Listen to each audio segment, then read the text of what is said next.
Do you know Kathy? Yeah, she looks for Mine is. All right, red light and switch.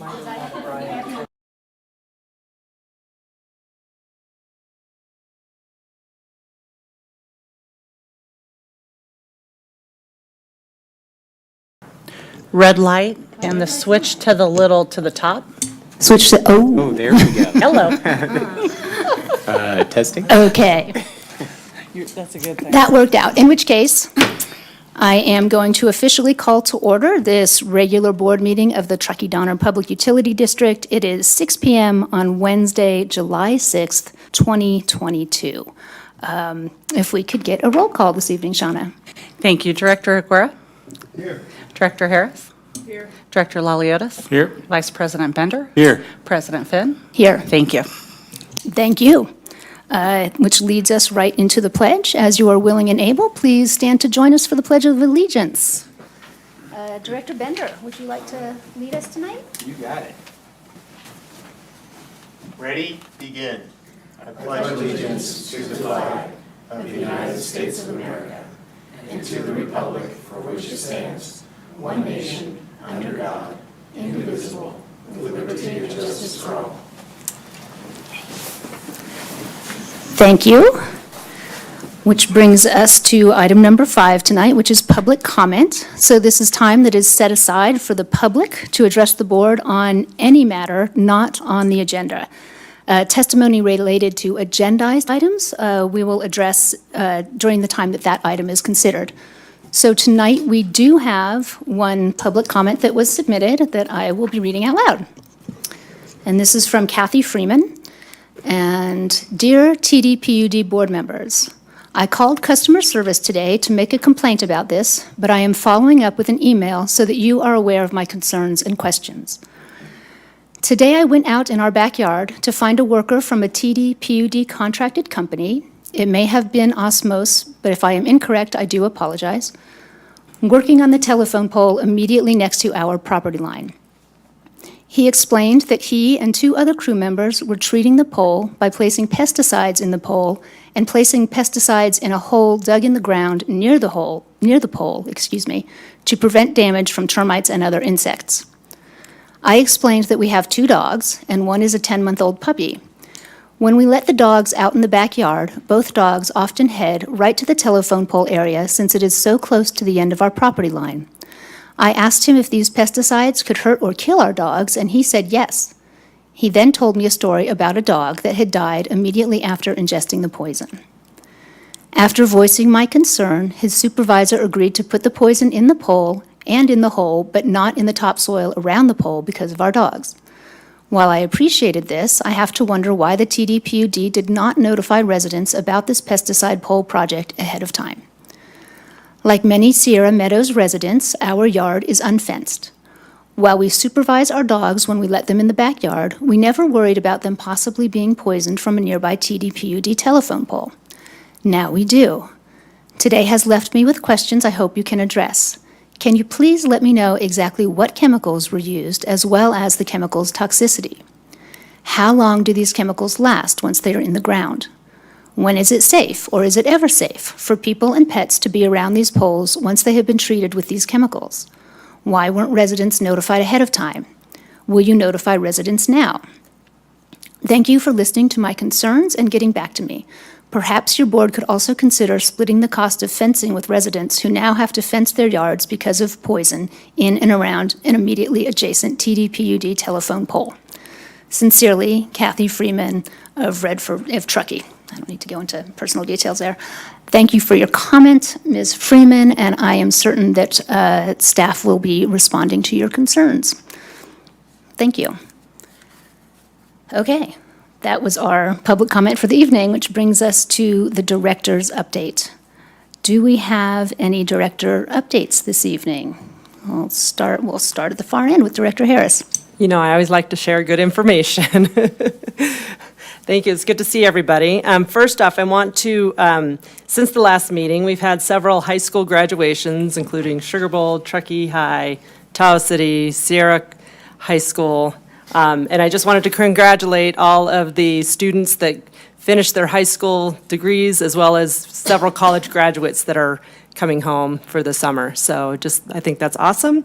Happy belated Father's Day to all the board members and all the staff members who are fathers. And I also hope that everyone enjoyed their 4th of July holiday. I feel that Steve Randall and his staff at the Truckee Donner Rec and Parks District, they did a fabulous job on the parade. Hopefully, I know I saw Krista in it. They did a great job with the parade, the West End Beach. I hear that it was the last year of real fireworks, but we'll see what happens next year. But I heard it was a phenomenal show.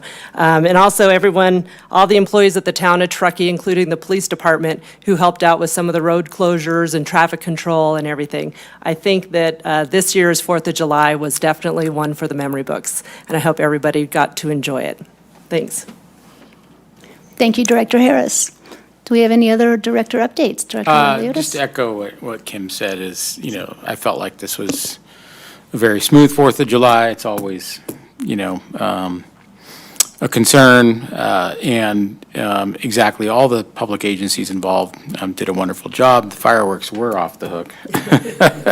And hoping it's not the last time, but they were spectacular as usual. And just thanks everyone for being caring and cautious and courteous as much as you can out there with all these people and traffic and bikes and e-bikes, and it's a whole new world out there. So thank you for being civil and taking care of our precious little town. Thank you, Director Laliotis. Nothing to add to those. Nope. Director Aguero, do you have anything for us this week? Well, I can't add anything to that. I missed all the facilities.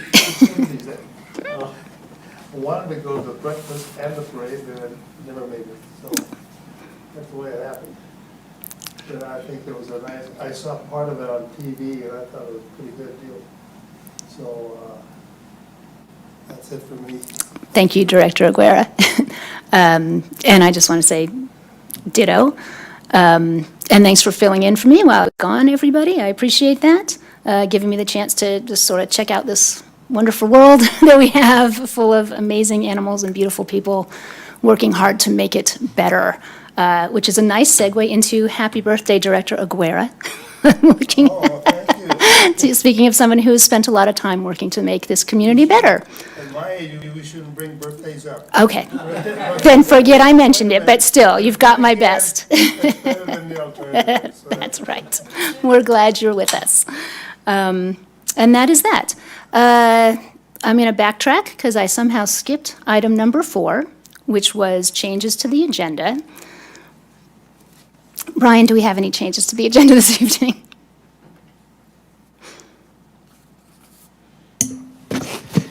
We would like to have one change. Staff would like to pull item number 11. We received some feedback that the item warranted some additional comments, presentation, and questions, perhaps related to the groundwater management or groundwater basin management. So item number 11, pull for additional discussion. Thank you. And you're going to still be up because now it is time for our general manager's update. I'll be brief this evening. I first wanted to echo the sentiments of the board. It was a very nice 4th of July holiday for the local community. We're very happy to report we had little to no activity on the kind of the call out or emergency response front. It was a nice, quiet, safe holiday weekend for the PUD and our water and electric customers.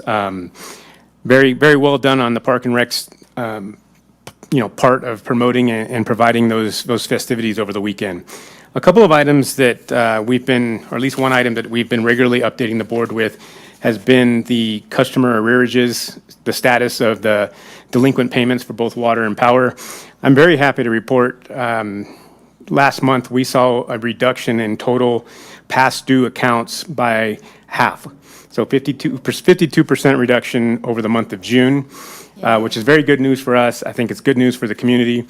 We can attribute that to, kind of the final disbursements of those relief funds, but also the hard work of our customer service staff and our finance team to work out payment plans and, programs for people, our ratepayers, to, find kind of means for paying off some of the arrearages there. So good news, we're currently at about 108 customers on the electric side that are 90 days past due and 51 on the water side. That's significantly reduced from what we saw earlier this year and last year. So great news there.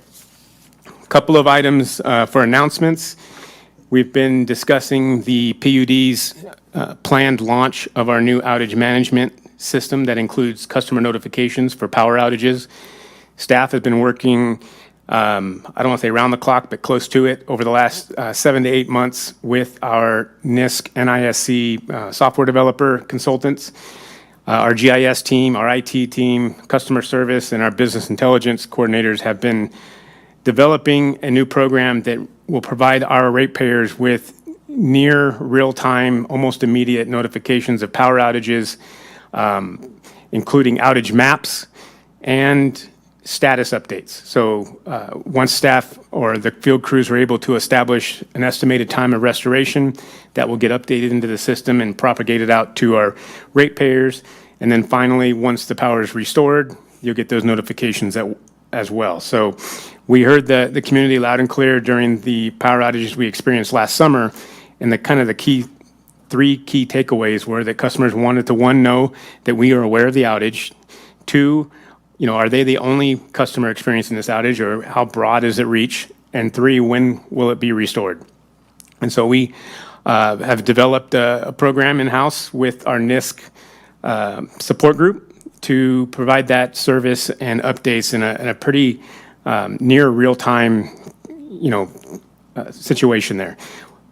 July 11th, next Monday, will be the go live date. We're promoting the new tool. We're asking people to make sure they're signed up and registered with SmartHub, that we have current and accurate contact information. Those of our community members who aren't ratepayers or don't have accounts, they can also access our website for very similar information. It won't have specific account information, but they'll be able to view and access the outage map and the updates. The go live on Monday is what we're calling the beta phase. So there is some additional testing as when you launch anything live. We try to do all the QA, QC in the background, but once we go live, we'll be really looking for customer feedback, comments, recommendations, some of the trials and tribulations of a go live launch.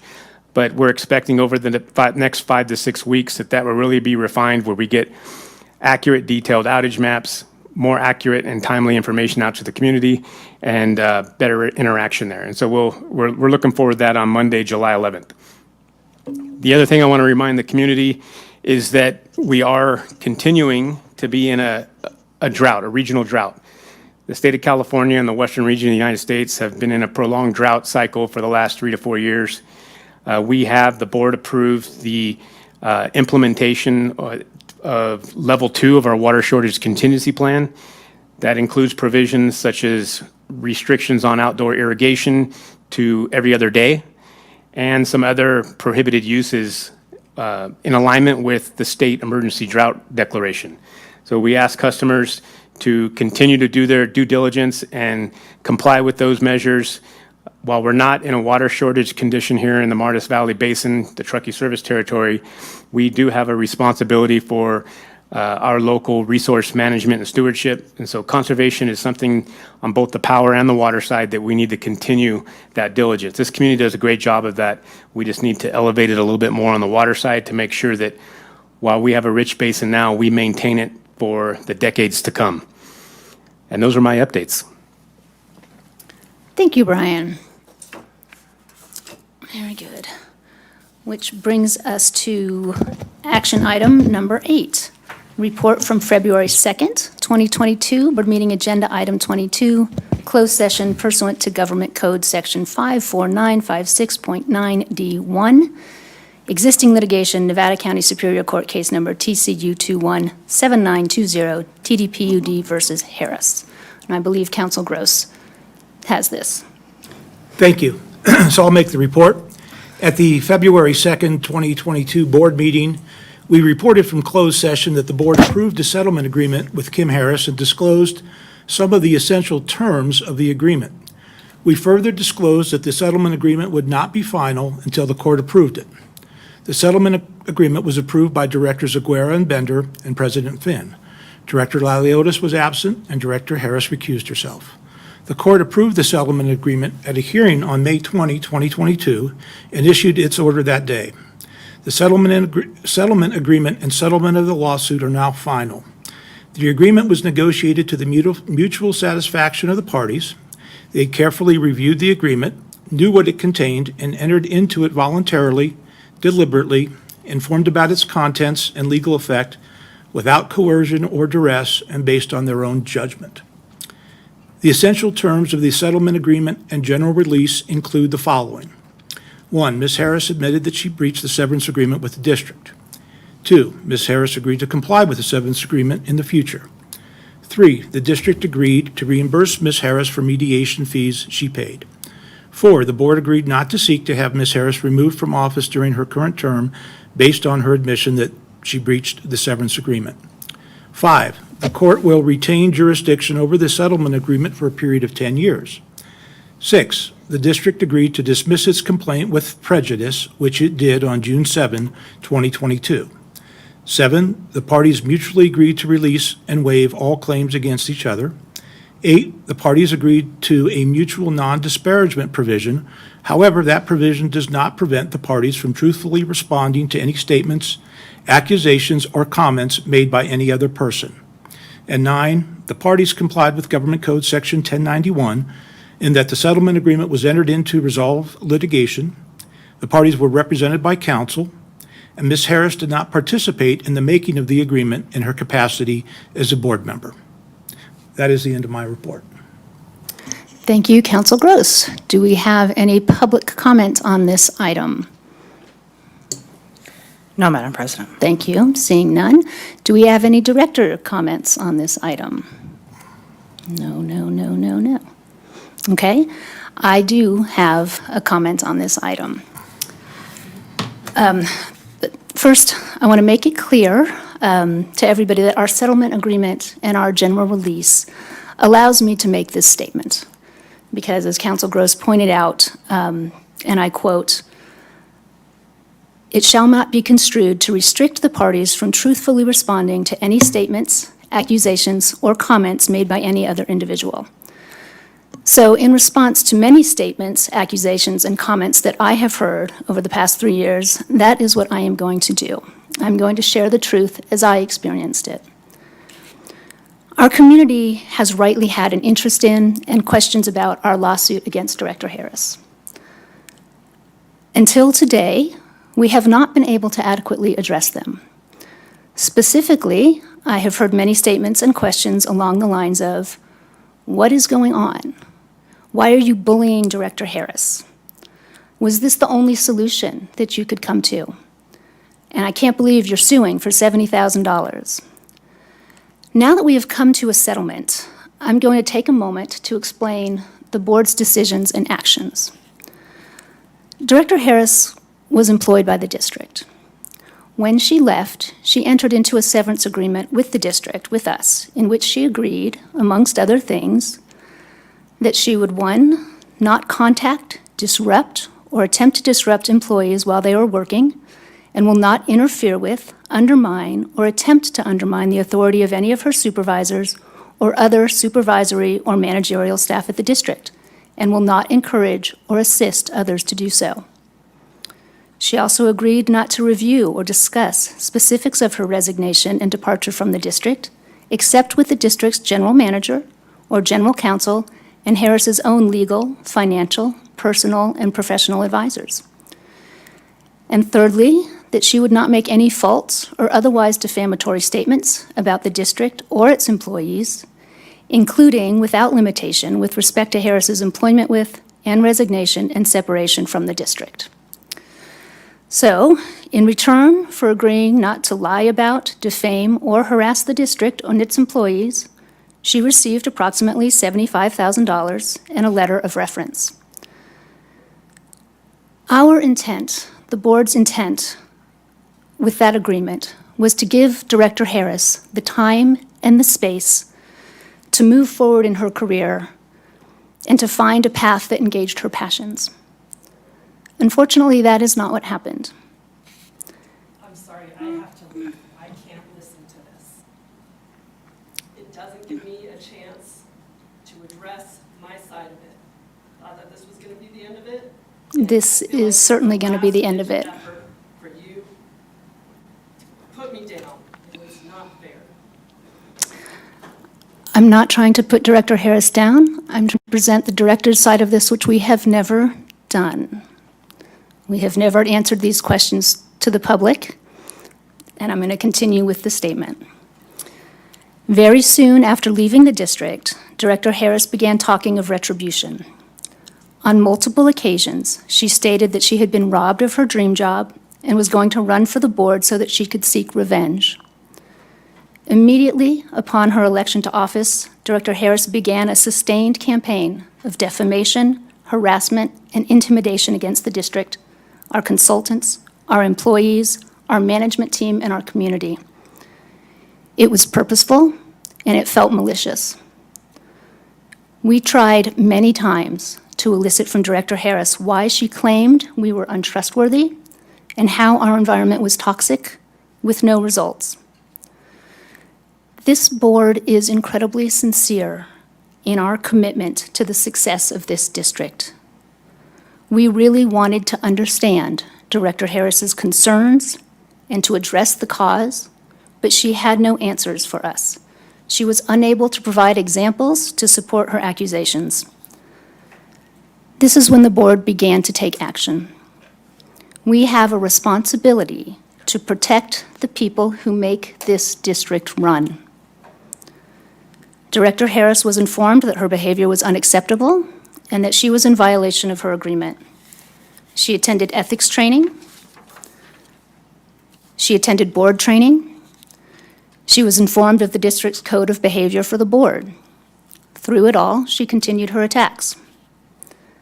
A tipping point came when Director Harris, in open session, requested that the board revisit her severance agreement and change it so that she could continue to violate it with impunity. Attaining elected office and then using the power of that office to change the rules to benefit yourself is corrupt, and as Director Harris did it, it is also illegal. The only tool left to us in that moment was the law. So let me be clear here. We, the board, were and are not interested in revenge. Contrary to what we are hearing in the community, we did not sue for damages or to cause her financial ruin. What we need is for Director Harris to honor her word and to abide by the terms of her severance agreement. Integrity and accountability are core values for this district, and we cannot operate successfully without adhering to those values. The employees who work here, past, present, and future, our consultants, our management team, and our community deserve the full support and protection of this board, and that includes Director Harris. We have protected her privacy and her interests every step of the way. We hope that this is enough moving forward to help Director Harris to live up to her obligations and to understand the responsibilities and limitations of her office. Again, we have done all that we can to protect Director Harris. In conclusion, I want everybody to understand that we did not drop the suit. We settled it. Director Harris admitted that she violated our agreement. She agreed that she will not lie about, harass, or defame the district. In other words, she agreed to abide by our settlement agreement moving forward. I believe that she can, and we truly hope that she does. Thank you.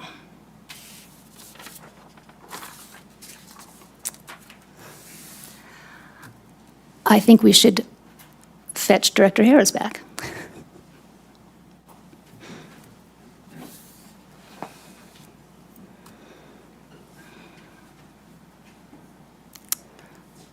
had to do it. That's what. Sometimes you have to do things that are very unpleasant. You're not coming through the sound system, I don't think. I hope I came through the sound system. Okay, thanks. Are we?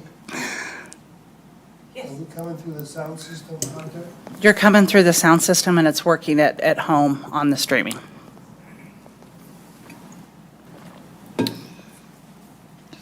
Sean, you did one too? No, you are it's coming through the streaming on the internet.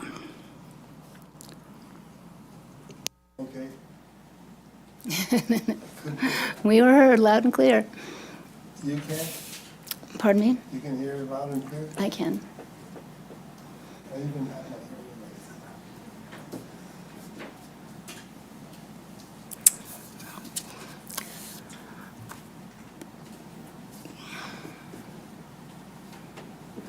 I wonder how far she went.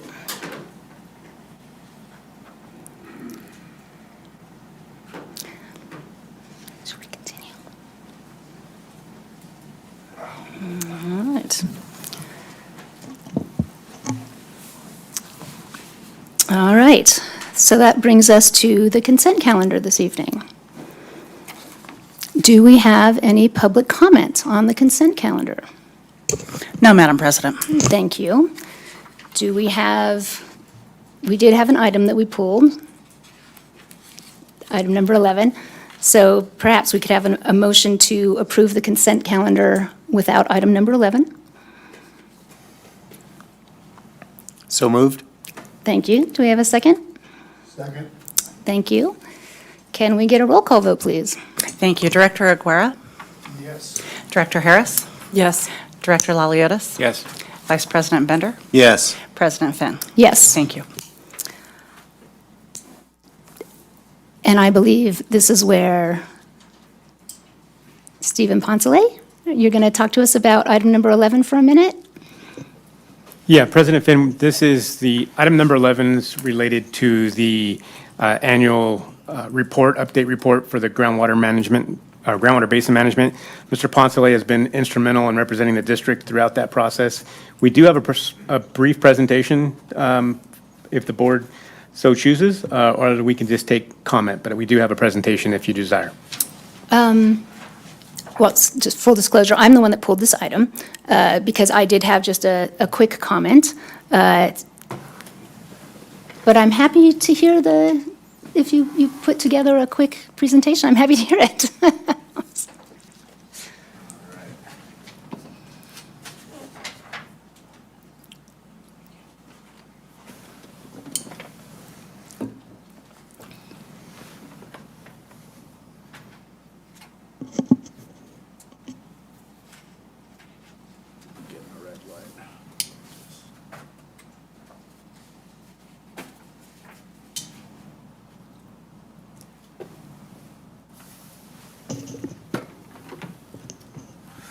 All right.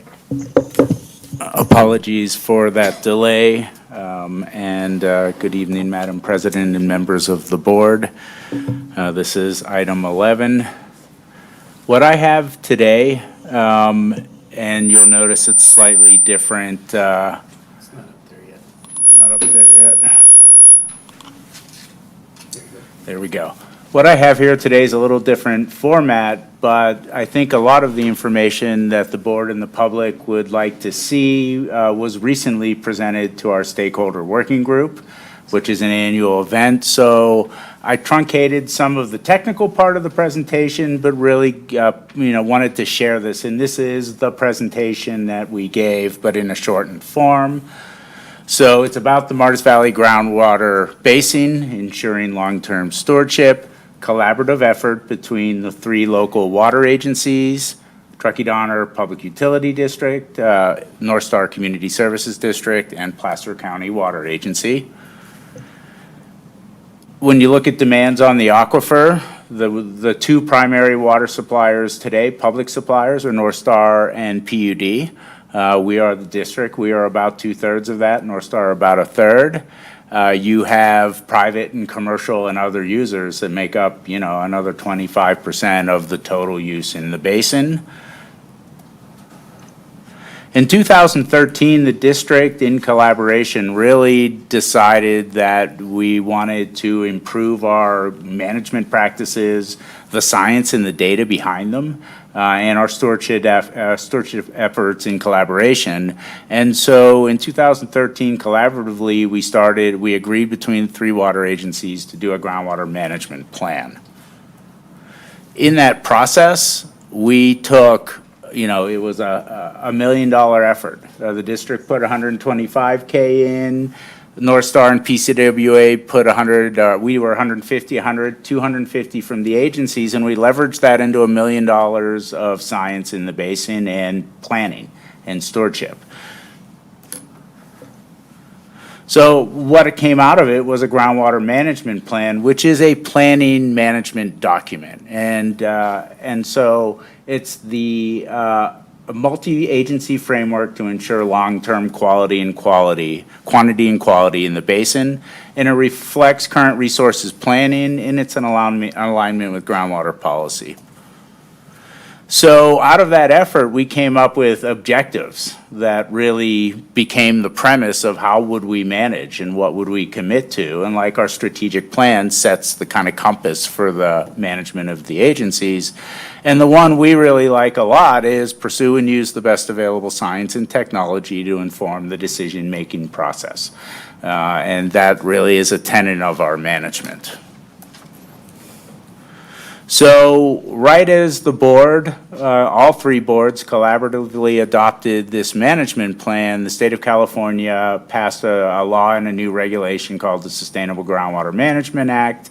And it was really designed to address, many portions of California that are overdrafted and the basin is not healthy and not being managed well. It replaced, groundwater management plan frameworks. So for us, we were put into a new regime that also brought in addition to the three agencies, the town and the two counties. So out of that collaborative effort now between Nevada County, Placer County, the town of Truckee, Placer County Water Agency, North Star, and the PUD, we came up with a path to comply with the Sustainable Groundwater Management Act, and it was an alternative submittal. And one of the criteria to be eligible for an alternative submittal was demonstrate that the basin is operated within its sustainable yield for a period of 10 years. And we, through consultants and science, demonstrated that we had operated within the sustainable yield for a period of 25 years, and we submitted that to the Department of Water Resources. They had 2 years to review. They didn't get it done in 1 year, and we did an annual report, which is the monitor and the summary, the independent third-party objective science of the basin. And then they didn't get it done at the end of the second year, which was their statutory requirement.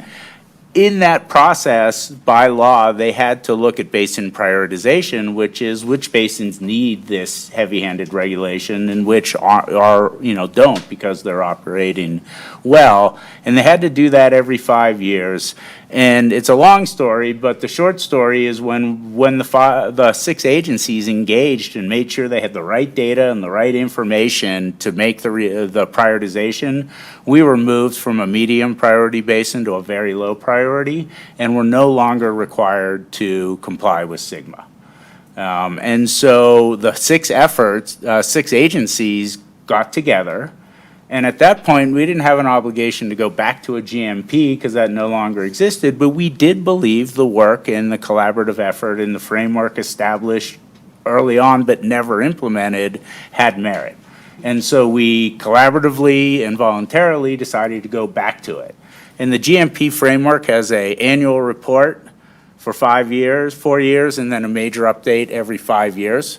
So we reset that clock to 2019, and we began that effort again.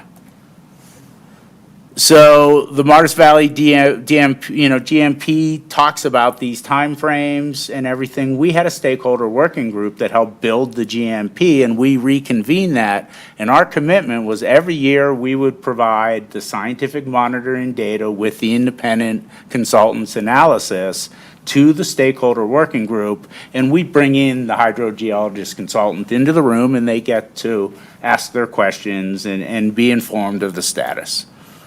So this is a list of who's in that stakeholder working group, and it's broad. It represents pumpers, both private and public, agencies, and then environmental and nonprofit interests. So a really wide gamut. And I will say that every group that intervened, that engaged in the SIGMA effort, whether they were for it or against it, are on this list. So those who wrote comments are on that list, so it's a pretty inclusive group. So, oops, I'm going the wrong way. So, here's a little of the details, but I'm not going to go into a lot. But, we have 14 monitoring wells. We have 21 municipal supply. It forms the basis of what's called CASGEM, part of it, which is the state-required monitoring of groundwater levels, which is used to assess the health of an aquifer. And if you have declining groundwater levels, then that's something to look at and address. So monitoring key factor, the 14 monitoring wells do the level. Those are the formal CASGEM wells. We've historically monitored for 22 years, spring and fall. And then we could compare what's a drought level look like against a big year level against a normal level, because precipitation moves the level dramatically. And a big year will bring it all back up, and 5 years of drought will slowly bring it down. We did in 2017 voluntarily move to monthly monitoring, and we went from 2 data points a year to 12 because questions were asked, but we think the summer's different, how do you know? Right? And so we voluntarily did that, and this is the first time we're taking those summer readings into a drought. So we really have nothing historic to compare it against, but at least we have this new data set we're building. And when we get to the next drought, and a very important move in the science. And what we saw in the last drought was after the big year in 2017, everything came right back up to the level, to the levels that they are. These are precipitation graphs, and it shows the last 20 years. And I show it because the water level, precipitation in the mass balance, the size of how much water goes through the aquifer or is stored in the aquifer, are in the 500,000 acre foot level. And we're pumping 7,600. So less than 1%, or less than, so those numbers are significant, whereas precipitation has a huge impact on what flows in the river and what goes into recharge. The last 2 years are historically low, and that last year is the lowest on the graph. So that really drives groundwater levels, and we expect that. So we saw declines in the drought, but that is within what's to be expected. And so this was all presented, and then every one of those graphs was broken out in detail and shown. And so there were 20 other slides. I'm not going to go through it.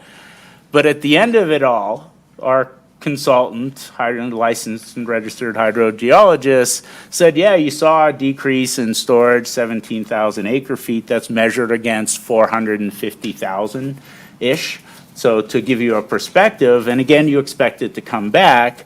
And what they said is the basin's not in overdraft, pumping still about 1/3 of sustainable yield. So that is a key finding in, no chronic lowering of groundwater that's not consistent with precipitation. And then the next steps were continued collaboration. We expect more declines until we get some precipitation. We're going to monitor it closely. We're going to begin steps for the next annual report. The next update will be, 5-year update is 2024.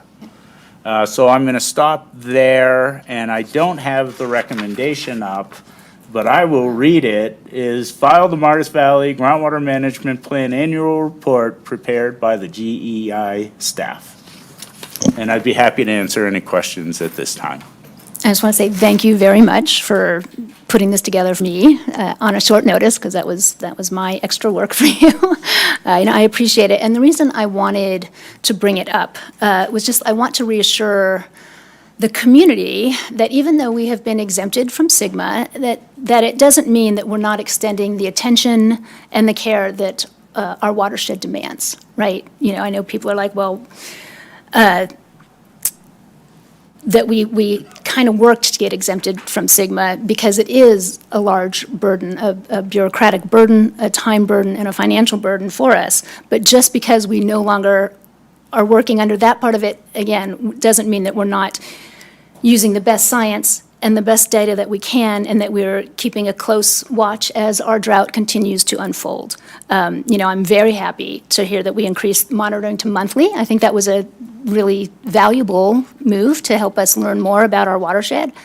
But I do, I am still keeping an ear out for things that concern me in these sorts of reports.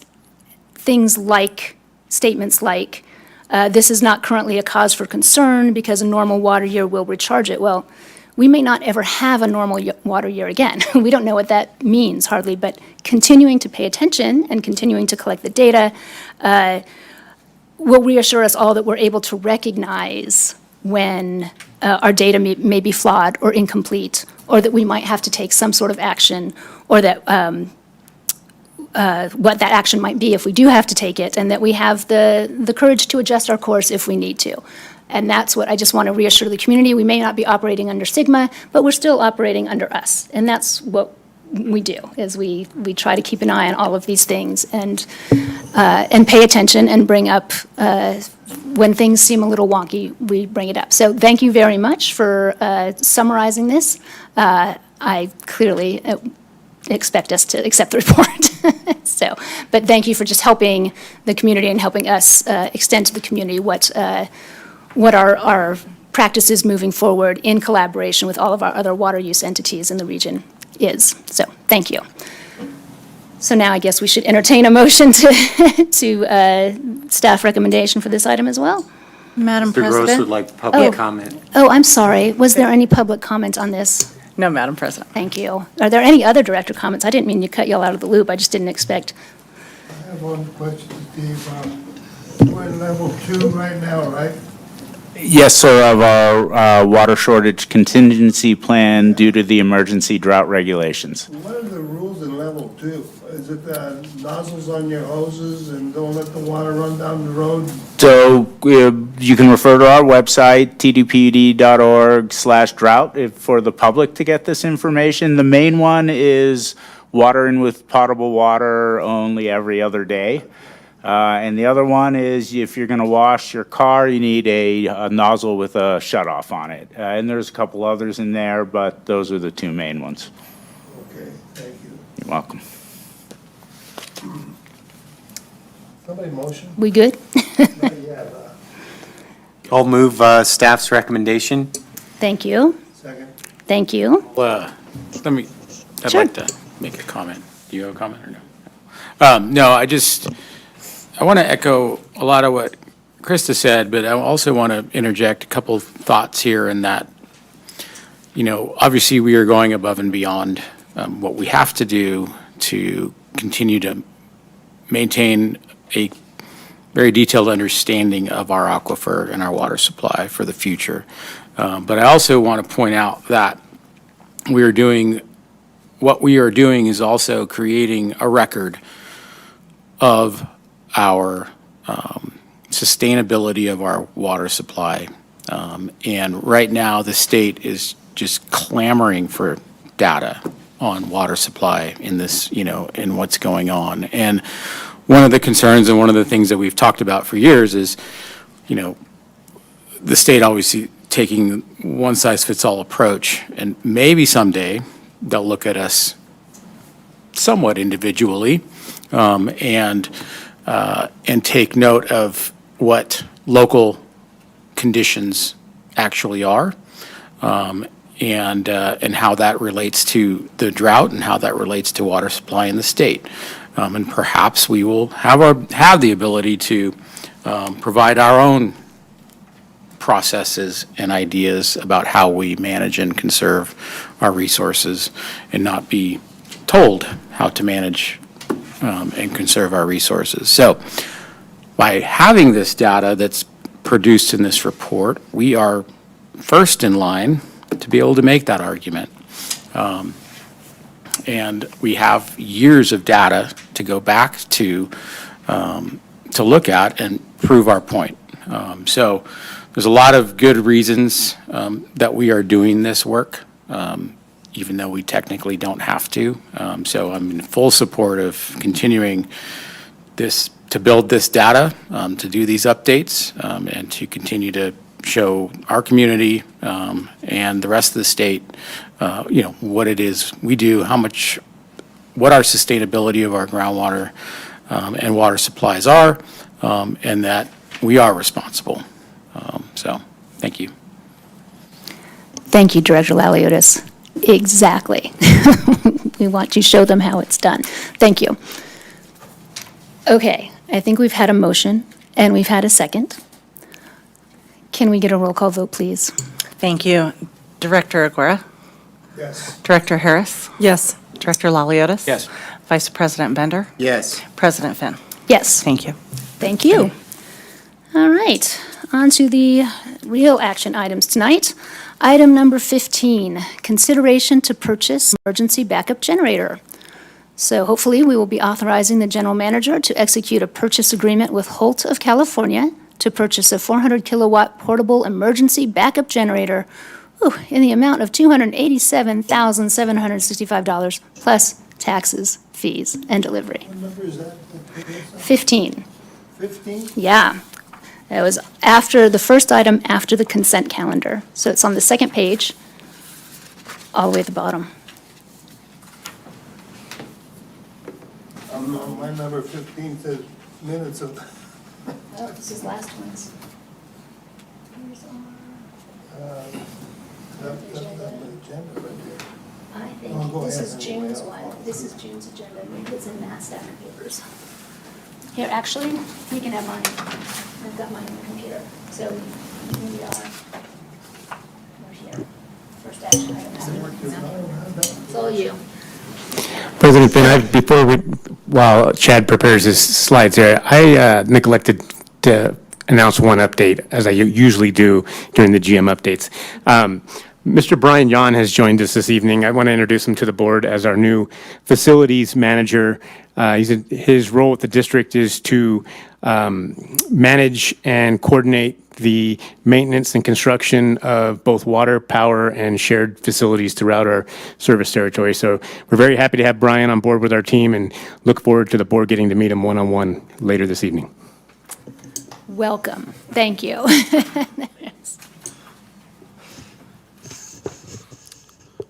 Good evening, Madam President and directors of the board. Obviously, this is a large item, so we want to spend some time here for just a second and talk about why we're proposing this and kind of where this is coming from. Historically, when we look at outages of power that have affected water, we think of winter. Normally, that's during the low demand time, so it's not as big of a deal, and it's one of those things that we have the reservoirs, we have the reserves, so we're able to go forth and go without power for a short period of time. However, as things have gone on, we're seeing that there are additional events that are coming up also. And that would be one of them that is kind of more recent in the last few years is the PSOM, or the Public Safety Outage Managements. These can go from short for a few days to possibly even a few weeks, which we do not have the reserves in the reservoirs for. For this reason, we'd need to keep replenishing that water. And so one of the things that we did as staff is we sat down and we talked about what are some options that we have here. One of the things that we need to make sure is part of our accountability to our customers is to ensure that we have that adequate water supply. We've talked about all the sources that we know of how to produce this power, but the amount of power that we're talking about, a generator is going to be the best practical way to go forward. So we then went and assessed what size we would need. One of the things that we wanted to make sure is, as a portable generator, we wanted to make sure that it was sized appropriately so that it could power the majority of well sites and or pump stations within the district. So this actually does the job of backing up things along the way. We also wanted to make sure that we're doing the best environmentally that we can with the unit that we're looking at. So we spec that of a Tier 4 final unit, which is the cleanest that we could do at this time. We also, the mobile aspect of this was a big deal. We have backup generation and 3 of our wells currently, but if there's a problem at one of these sites, the fixed units are much harder to move. So that for this reason, staff opted to go with that of a mobile generator in lieu of another fixed unit at another site. So as we went through this, we started talking about, with something this expensive, does it make sense to rent instead of purchase this if it's a short window of time? And we came back with a no, it does not at this point. There's a few different reasons why this rental of this item does not make sense. One, as we go out to the rental market at this time, units of this size are extremely difficult to the order of the item that you approved earlier was the last one that we could find for hundreds of miles all the way around, so around this area. So as we started getting into this, we started realizing this is going to be an ongoing problem.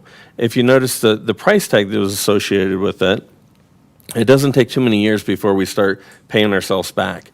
One of the other things is again, I emphasize, we need to be accountable to our customers. We can't look at them and say, my bad, we ran out of water after a week. We need to be able to make sure that we're able to supply water no matter what the emergency is, whether it's wildfires, PSOM events, anything of that nature. So currently, the 3 generation sites that we have, the 3 generators that we have at these wells, can produce 45% of our pumping capacity.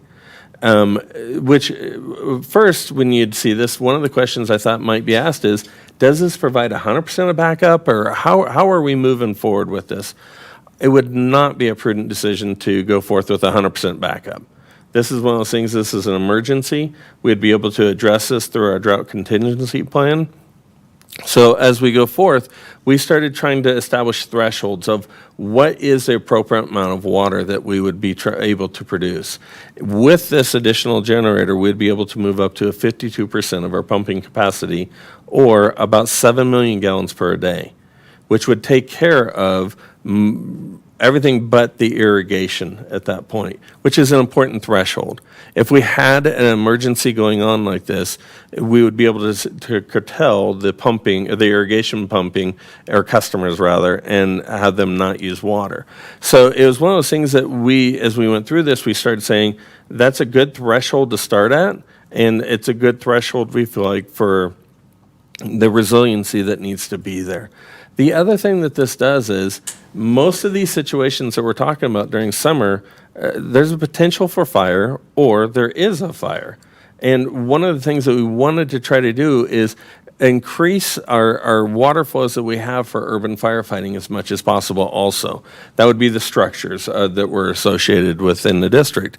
So we saw this as kind of the win-win of all aspects of this.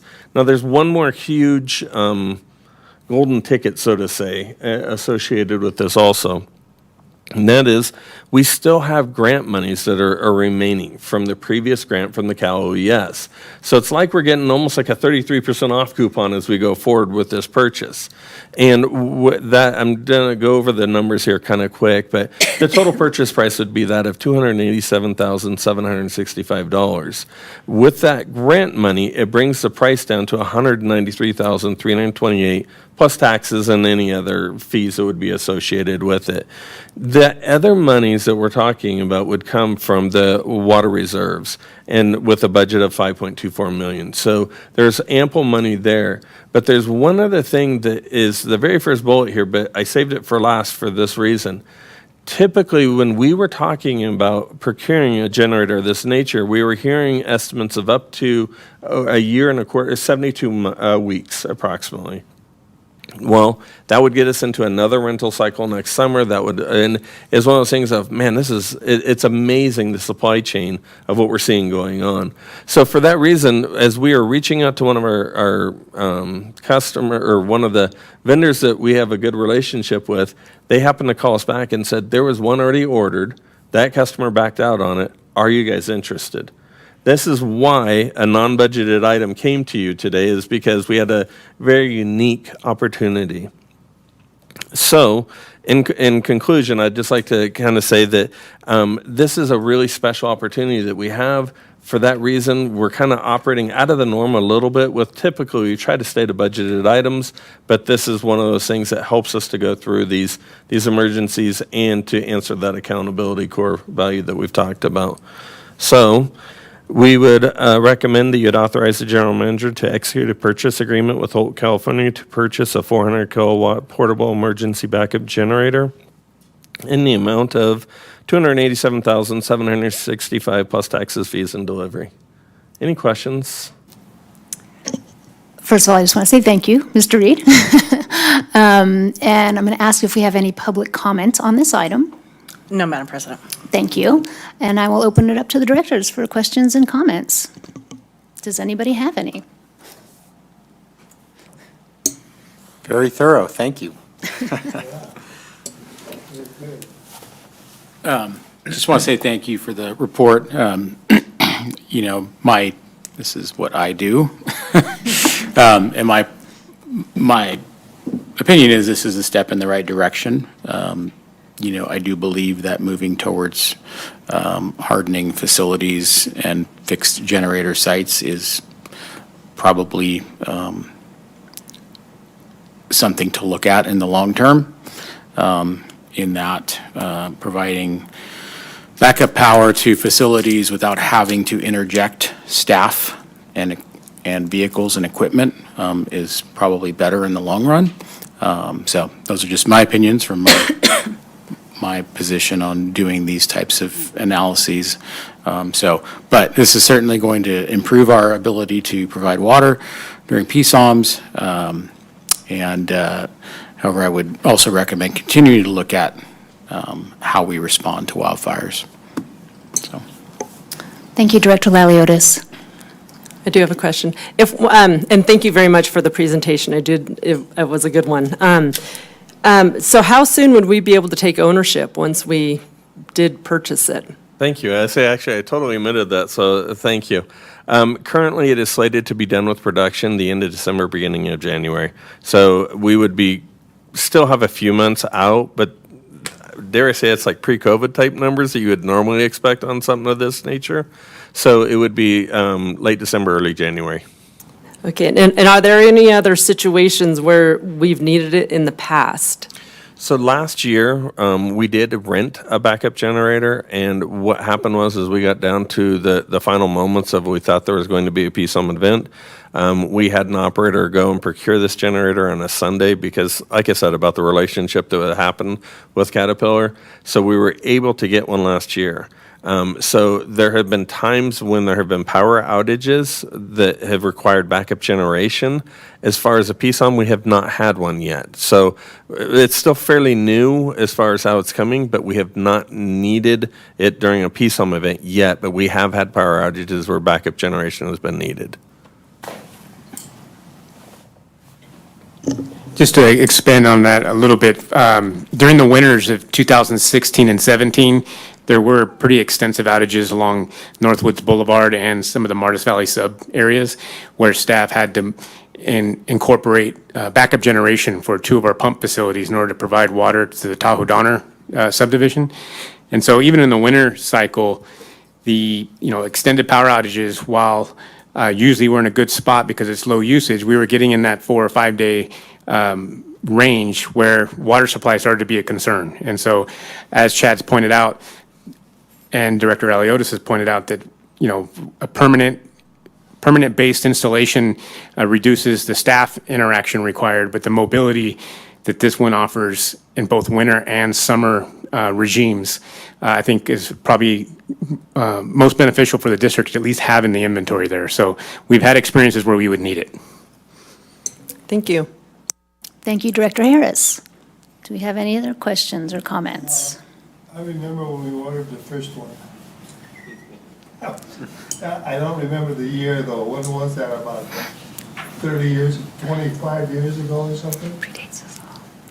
Our first memory? We have some relatively old ones in the inventory that we keep doing maintenance and keeping them up to speed and up to date. The big one that we used to move around. Yeah, it's a trailered unit that's pretty old. Our fleet maintenance team has done an exemplary job of keeping that thing running and in the fleet. But that will reach its end of its life cycle here. And the challenge there is the CARB restrictions for emissions start to outrun the actual performance of the generator. So this is a timely purchase because we don't know how much longer we can keep those other in the fleet. It's still here then, huh? Yes, it is. And how many more do we have after that? Did we order a couple more after that? Not as big, though. Chad, do you know the exact number? We have to be approaching 20 generators in the system. 20? Yeah, somewhere in that area. But they're not the big ones like this one. I'm sorry, I didn't hear that. Not the big generators. Yeah, we have just over 20 large, commercial-sized generators throughout the system so that we have We have that many. yes, to have a redundant backup loop of water. Well, this will be a good one. Thank you. And where's that motion go? Thank you, Director Aguirre. Excuse me. Thank you for the presentation. I, for one, am grateful that you guys tried to get as environmentally responsible a generator as we could. But I absolutely understand that our mission is to deliver water, and it's really important to have in an emergency. And of course, we will do everything we can to have a redundant, reliable system. So I am perfectly willing to entertain a motion. I'll move staff's recommendation. Second. Can we get a roll call vote, please? Thank you, Director Aguirre. Yes. Director Harris? Yes. Director Laliotis? Yes. Vice President Bender? Yes. President Finn? Yes. Thank you. Thank you. And that rolls us into action item number 16. Whoa. Oh. Okay, there we go. To your agenda. Oh, it's, thanks, I almost needed it. Consideration of a joint relocation and reimbursement agreement with at&T Corporation for a fiber optic relocation work. So to make a finding to dispense with competitive bidding and negotiate with at&T to perform the work to relocate the district's fiber optic cable, work necessary for the town of Truckee's Church Street expansion project. And B, second part of that, is to authorize the general manager to execute a joint relocation and reimbursement agreement with at&T in substantially the same form as presented and subject to district council's review in the amount of $42,020 plus a 20% change order allowance, et cetera. Okay. Joe, you're on. Well, good evening, President Finn, members of the board. This is action item number 16. I think I couldn't have read it as well, the recommendation, so thank you. We'll get to that at the end as well. So the story of the agreement with at&T, tonight's consideration, begins at the Truckee Rail Yard project, or the Rail Yard development. This is that 34-acre site east of downtown Truckee. It's being developed by the Truckee Development Associates, or TDA. This project started way back in 2016, 2017 timeframe. It's being built in phases.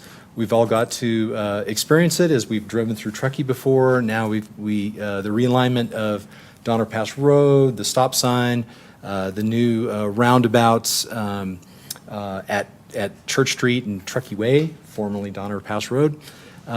So this area that's being developed, it's bounded on the north by Trout Creek. It's bounded on the south by the railroad tracks.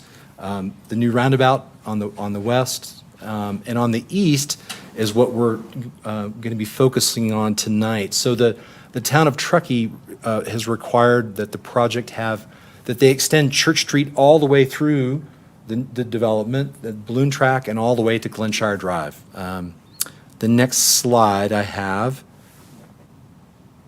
shows a map of the area. I'm sorry, it's very faint to see, but I'll point out some major landmarks. So on the lower left-hand corner is the new roundabout. Well, the one it's been installed in like 2019 or so, 2020. It's the roundabout at Church Street and Truckee Way. You see Church Street in the map. It's the dark gray. That's the new extension of Church Street all the way to the right-hand side of the map. On the very upper right-hand corner, you'll see Glenshire Drive.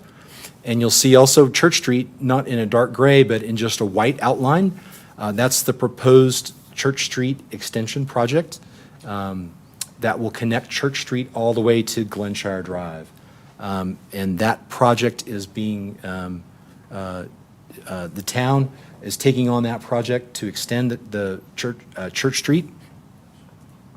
So currently, construction is underway. It's scheduled for completion by the end of the year. So it will include a crossing of Trout Creek, and that intersection with Glenshire Drive will be a roundabout. So that's why, if you notice on the previous map, you see a very wide triangular-shaped right-of-way area right at Glenshire Drive. That will be the location of a new roundabout. So as part of any road project, of course, you're going to be concerned about storm drainage, and the town has, their design includes a storm drainage retention basin, stormwater detention basin at Glenshire Drive at that roundabout location. At that second roundabout, is it going to be at the end of Church Street? Yes, yes, that's correct, Director Aguirre. And I have a map. Where it ends now, it'll just continue through there, Correct. It will continue through right to the, Glenshire Drive, right to Glenshire Drive. and there'll be a roundabout right there. There'll be a roundabout right at Glenshire Drive. So you can get up on the freeway if you want to, or you can go to Glenshire, or come back to Truckee. Yes, you can go both directions. I have a map that may make it a little clearer in the next slide. The district has fiber optic cables and conduits along Glenshire Drive. The district's facilities are co-located with AT&T facilities.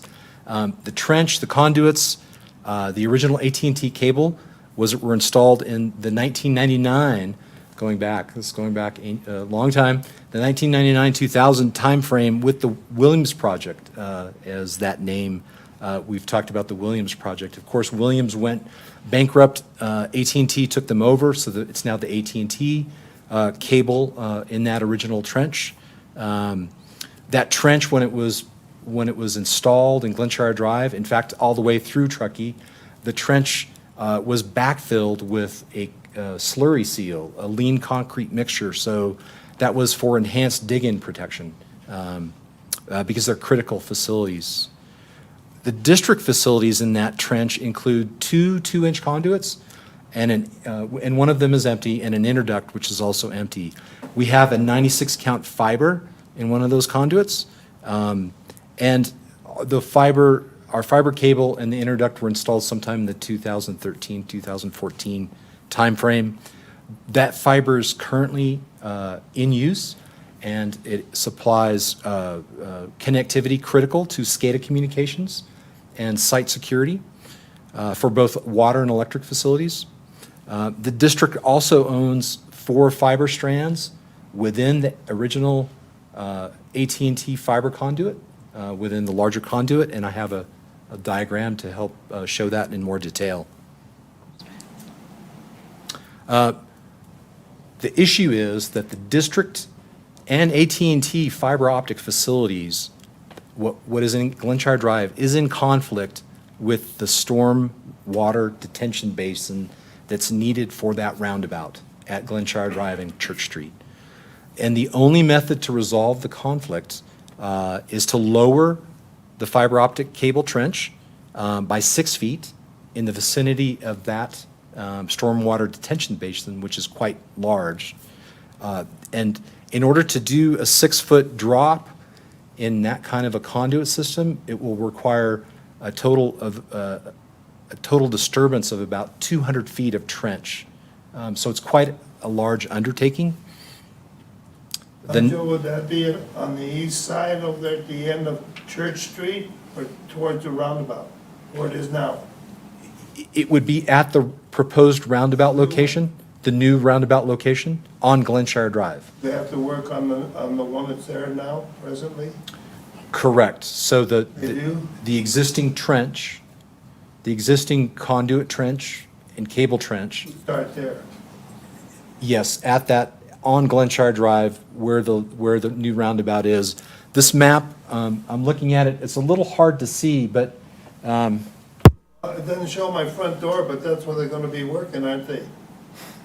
at your front door? At the mortuary? Oh, no, it'll be at the other end. At the Oh, other at end. the other Yes, end, I'm that's, sorry. okay, that's Yes. not in my bearings Yes, here. at the Glenshire Drive end, not at the existing roundabout, the new roundabout. Oh, okay. This map depicts that location. It's a little bit faint, so I apologize, but you can see the right-of-way and dark lines going across the east to west across the picture is Glenshire Drive. You can see the faint outline of the ring of the roundabout in the middle. The Williams fiber optic trench in our fiber optic system is the blue line. And as you can, that could be my feet.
Oh, you're not, thank you.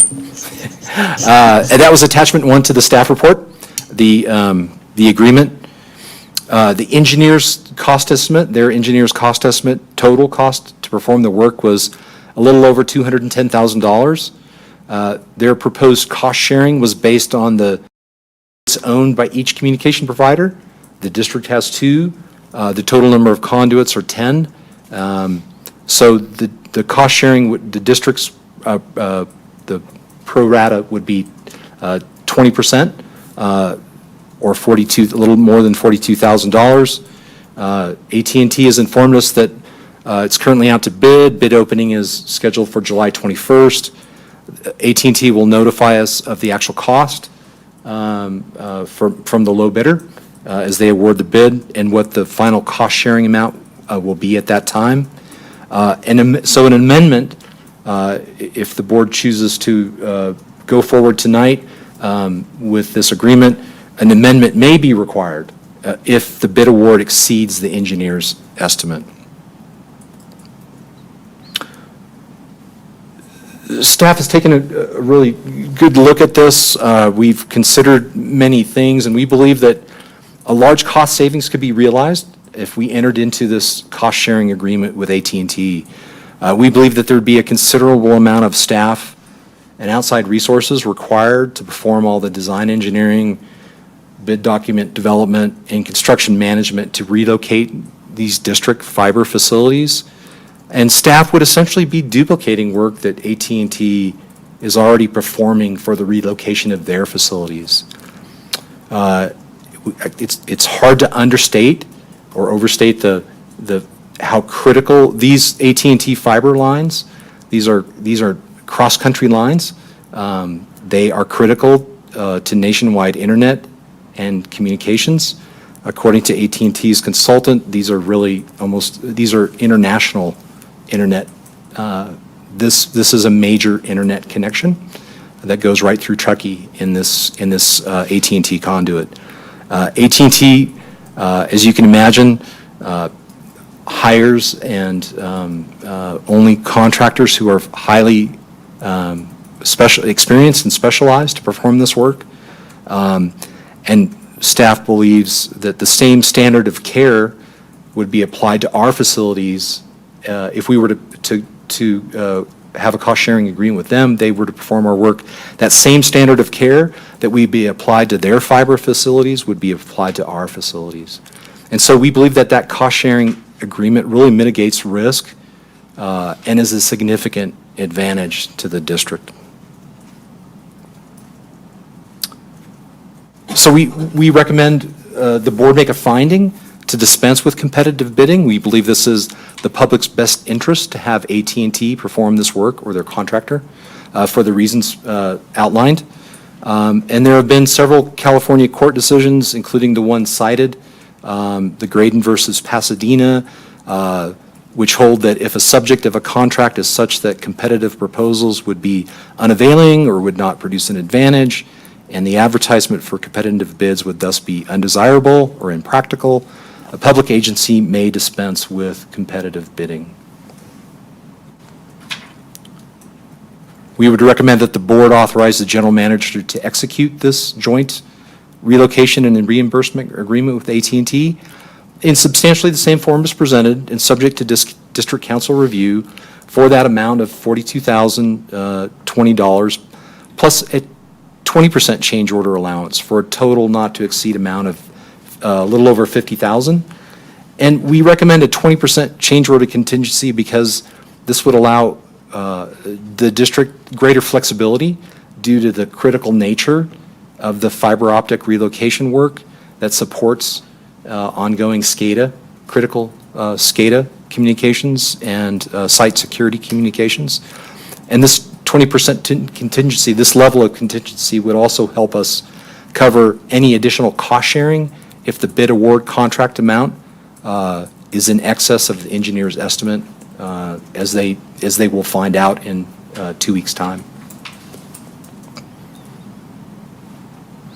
So the board approved fiscal year budget for 2022 and 2023 includes a little over 1.3 million in this year and a little over 230,000 next year for Phase 6 of the SCADA Reliability Improvement Project.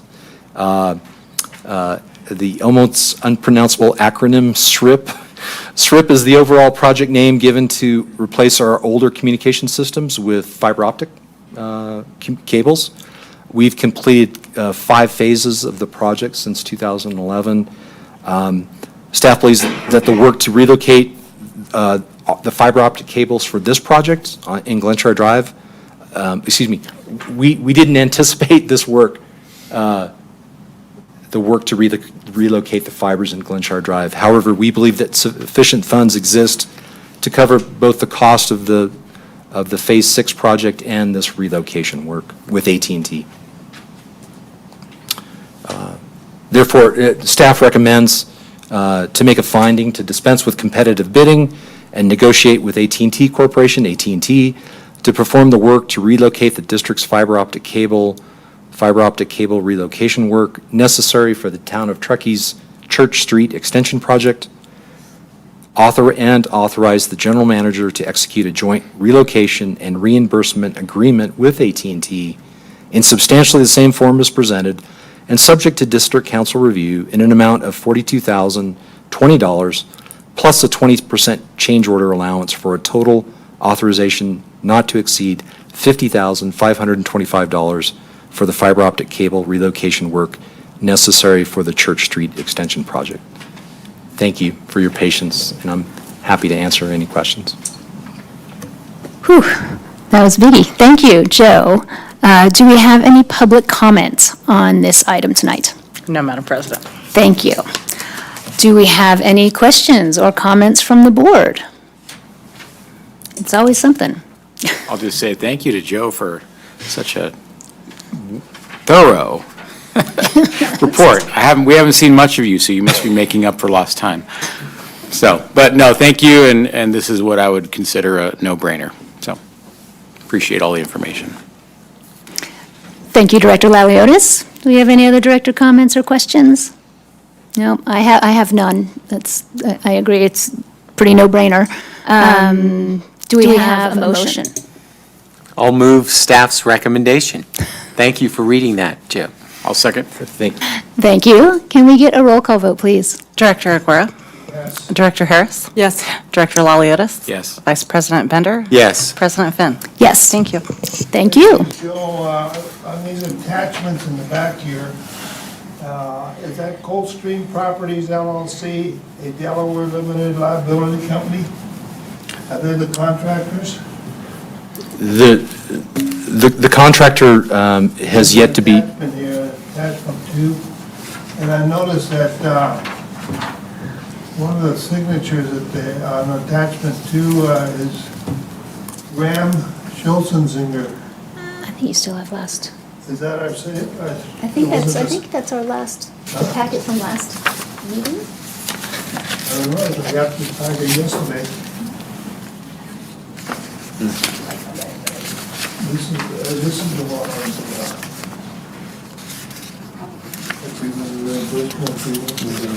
That's from last month. Yeah. That's last. Sorry, Joe. Okay, thank you very much, Joe. Which brings us to some routine business. Item 17, approving the treasurer's report for July 2022, fund balances for the month of April 30th, 2022, and disbursements for the month of May 31st, 2022, includes Government Code Section 53065.5. Yeah, that's an old one. Do we have any public comments on No, Madam our President. routine business here? Do we have any questions from board members for routine? I do have a question. The disbursements for the month of May 31st, 2022 includes the Government Code Section 53065.5 items, and I'm assuming that those are the kind of invoice, the travel recs and invoices, reimbursements to the employees or contractors that are $100 or more, correct? I haven't seen this in previous board packages. Is this a new thing that we're starting to add?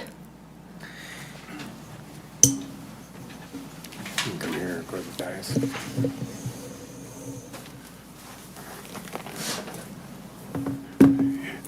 Thank you, Director Harris. Yes, this is a new item that the government code, I believe, requires at a minimum annual disclosure of this, and we thought it was most efficient to just include it in our monthly treasurer's report, and it's been there two or 3 months. We started that about 2 or 3 months ago. Okay.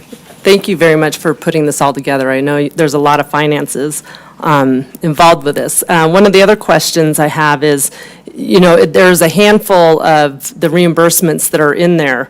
Is there a summary that you're going to put together then for the whole year or is it, we just get to see the kind of raw data? Well, the requirement is to disclose items over $100, and so we could disclose each $100 item annually, or what we're doing now, currently, the plan is to disclose those as they're incurred on a monthly basis through the treasurer's report. Okay, and how far back do we have data? Does the district have data on it? We would have, subject to our records retention policies, we would have data going back pretty far. I couldn't tell you exactly how far back, but multiple years. Okay, so we'll just start seeing these within the reports.